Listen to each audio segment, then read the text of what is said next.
Narito na naman tayo para sa isang napaka-sweet at nakakakilig na love story nila Kalingap Edu at Ate Viancy. Ulat mo ay aking makilala at kung ano ako'y tanggap. Para sa pagpapatuloy ng ating love story ay narito na naman tayo para sa isang chapter ng buhay ni Ate Viancy at Kalingap Edu. Ngayon nga ay tumungo ang Kalingap team sa pinapagawang bahay ni Ate Viancy. Dito nga ay nabigla ang lahat dahil malapit na itong matapos. Sa buong historya kasi ng Kalingap team sa kanilang pagpapabahay ay kay Ate Viancy ang talagang natatangi dahil ito na ang bahay na nagkaroon ng groundbreaking ceremony at ito rin ang bahay na nagkakaroon ng 2 palapag. Kaya one of a kind talaga ang pinagawa nilang bahay kay Ate Viancy at ito na nga ang progress.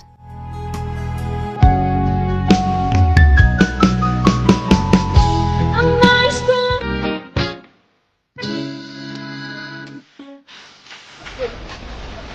Oh my God!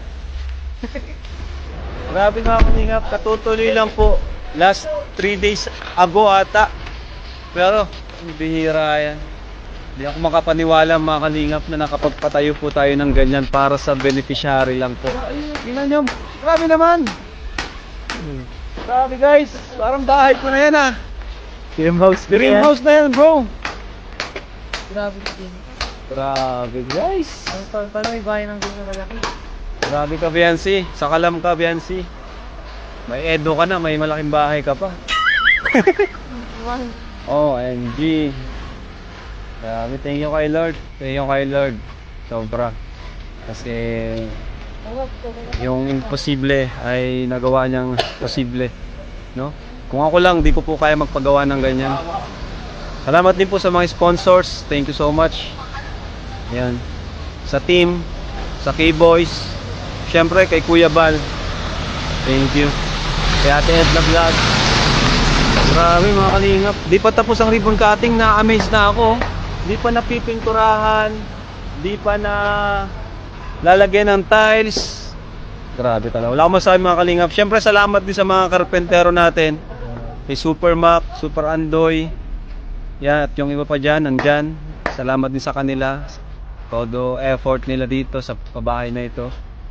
Dami nangyari, daming pagsubok na nangyari, natigil.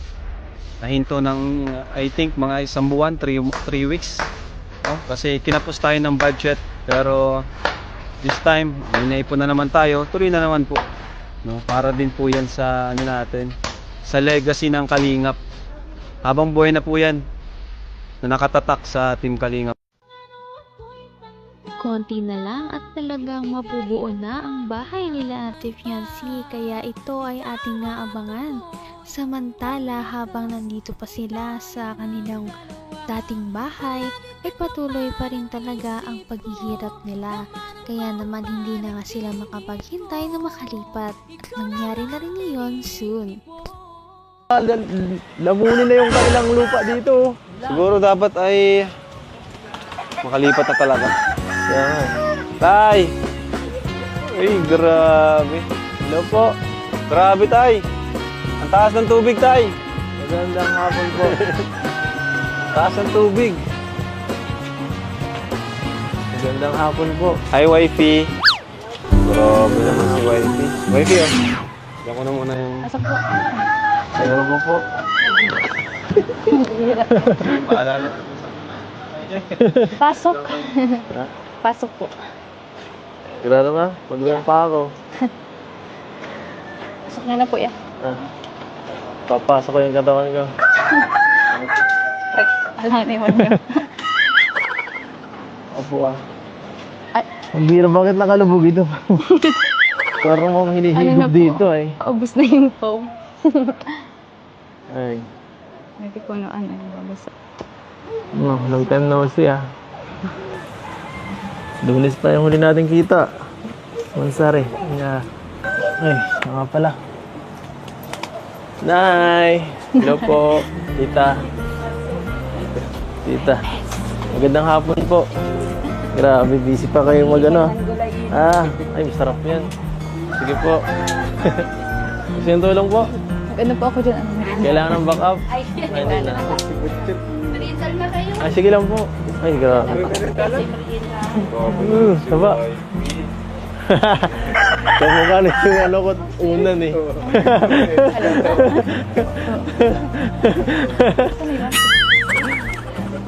Gawin nyo lang? Gawin nyo lang? Hindi po kanina po ako. Nagpasundo po ako at ano. Lakas ng ano ah. Hindi ka natakot dyan? Natatakot. Bakit si Marimar ka nga pala? Talagang napakalapad ng mga ngiti ng dalawang ito dahil matagal na rin silang hindi nagkita. Kaya kahit kakatapos lamang ng bagyo ay talagang happy pa rin si Ate Fiancy na nakita na niya ngayon ulit si Kalingap Edu. Ano kaya ang dahilan kung bakit siya pumunta? Kita mahal. Nay! Hello po, tita. Tita. Magandang hapon po. Grabe, busy pa kayo mag ano. Ay, masarap yan. Sige po. Gusto yung tulong po? Ano po ako dyan? Kailangan ng backup? Ay, hindi na. Ay, sige lang po. Ay, grabe. Saba. Kamukha na yung ano ko unan eh.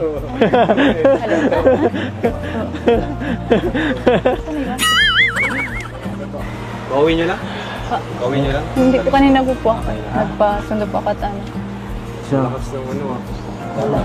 Hindi ka natakot dyan? Natatakot. Bakit si Marimar ka nga pala? Kasi ang Serena. Kahit po si Marimar makatakot. Ha? Ano? Okay ba yan? Grabe naman. Paano walang ilaw tayo? Kulay blue kasi ang ilaw niya dito.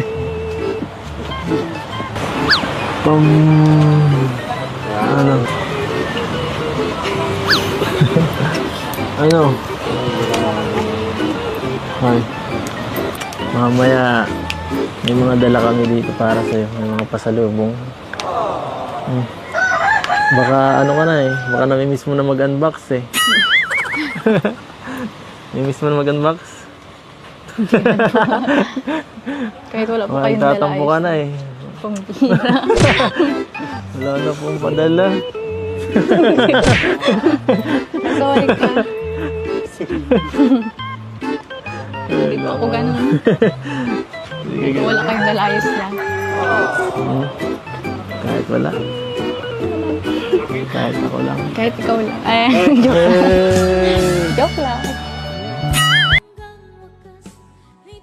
Ang cute naman nilang tignan dahil kahit na medyo matagal na silang love team ay parang bagong love team pa lamang sila dahil medyo nagkakayaan pa rin sila at dahil dito ay hindi talaga naboboard ang kanilang mga supporters na naroon sa kanilang love team dahil palagi silang nagkakaroon ng mga sweet moments sa isa't isa kahit medyo nahihiya pa. Abot kamay na kita. Ay. Mamaya may mga dala kami dito para sa'yo. May mga pasalubong. Baka ano ka na eh. Baka namimiss mo na mag-unbox eh. Namimiss mo na mag-unbox? Kahit wala po Baka kayong dala, tatampo ka na eh. Pambira.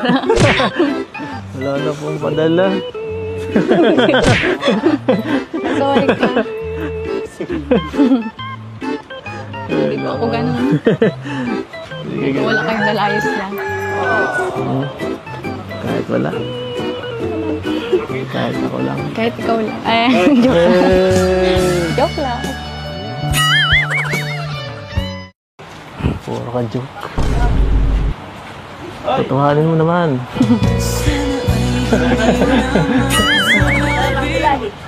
Ay. Ano? Saan ka galing? Sa school po. Sa school? Sayang. Galing din kami dun. Kailangan ko yung Robin. Kala ko masundo eh. Dinilisan mo. Hindi mo kayo Natapos po agad yung ano namin ay practice at may nagkaano po dun. Nagpa-practice din ng ano. Siya nga pala. Wala kahapon. Ayos lang po yun. Hindi niyo man ako namimiss. Ayos lang, hindi mo man ako Ano sa namimiss. ganyan?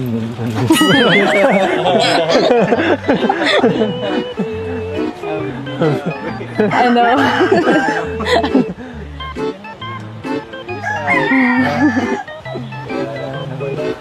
Dapat kasi nagsabi ka, kara na sundo. Kaya nagsasabi ay...